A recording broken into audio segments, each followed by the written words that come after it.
The Torah has two parts, the written and what we call Torah Shabbal Peh, that is Torah that is spoken. When I say Torah that is spoken, I'm not referring to the Talmud, the Mishnah, or the Gemara. The question that most ask is, where in the written text does it say there is a Torah Shabbal Peh, an oral Torah? This question is not a good question, and this is why. What was the procedure? What was the process by which we got the Torah? We went out of Egypt. Moshe Rabbeinu taught some instructions before the revelation at Sinai.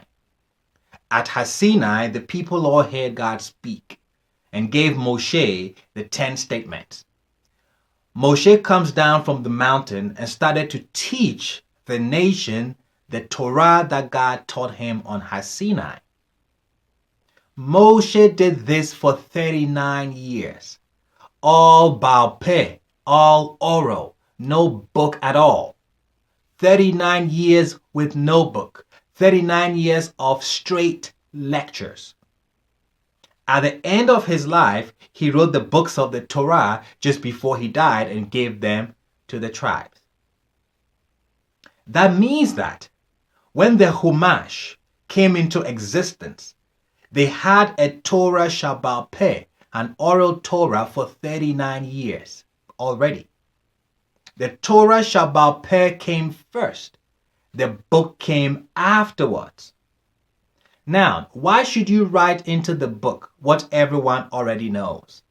What everyone has been living for 39 years? There is really no point to putting it there. We had it, we studied it, we analyzed it, talked about it, memorized it, debated it for 39 years. Then after, it was written down. So the question about where in the Torah does it say there is a Torah Shabbal Peh is not a good question. If you look at the written text very carefully, you can see that without the Shabbal Peh, the oral, the written cannot be understood. I give you a classic example that I always use. When we were in the wilderness for the 40 years, when we wanted to eat meat, the tabernacle was there. And what people did was to offer a sacrifice and take a portion that a person can eat. And that's how they ate meat. Now they're coming into the land of Israel, and it's a long trek from Tiberia to Jerusalem or to Shiloh. Are you allowed to have a barbecue in your backyard, or must you make the trek when you want to eat meat? So the Torah addresses this. Now, those watching me and listening to me who live in the West, and your foods are packaged for you, you may not have to worry about this. But if you also live at a place where you can go purchase a live sheep or cattle or goat, bring it home and kill it for food, this instruction is pretty important. Deuteronomy 12. When the Lord your God expands your boundary as he has spoken to you, and you say, I will eat meat, because your soul desires to eat meat, you may eat meat according to every desire of your soul.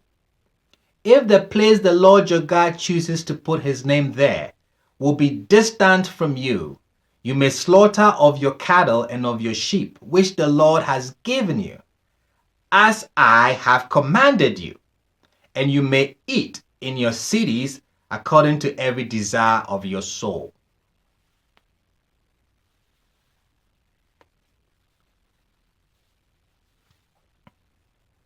So you don't have to make the trek. You can have a barbecue in your backyard, but there is one little qualification. You may slaughter of your cattle and of your sheep, which the Lord has given you, as I have commanded you. When you slaughter, it has to be done according to what was commanded. Do it as I have commanded you, Moshe tells us. The thoughtful reader says there is some requirement here. Slaughtering has to be done as he commanded me. Where did he command me? You can search the 5 books of Moshe or the rest of the Tanakh. You won't find a clue how to slaughter animals. Nowhere, not even a hint. So imagine this. You leave New York and you arrive in Ghana, and you go to the market and purchase a goat or sheep to slaughter and make some light soup or pepper soup. The Torah says there's a way to slaughter the goat or the sheep. You start searching how to do it, and there is not even a hint. It seems the reader of these words is expected to know what to do. But obviously, if he's relying only on the book, only on the text, there is no way for him to know what to do. Do we kill sheep to eat in Ghana? Of course. So how come we are doing the slaughter as commanded by Moshe, and yet it's not written in the text? Obviously, there was other information available that is not written in the book.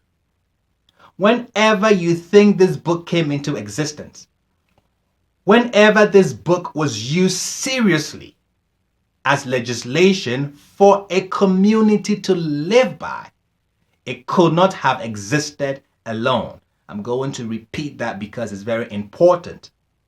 Whenever you think this book came into existence, whenever this book was used seriously as legislation for a community to live by, it could not have existed alone. My brother JC makes the same comment on a talk show we were both on. Let us listen to his statement in closing. Recognizing Africa and studying Africa, even not even from a Hebrew Israelite perspective, and trying to prove identity, period, will give you a better understanding of the Torah. Why did they do certain things? What did certain things mean? Certain things in the Torah aren't that cut and dry because the person who was writing was actually living it. So he didn't have to explain it into detail for the readers because they would read it and they would already know, like, okay, yeah, he's talking about this. You know, so he didn't have to write it in such detail.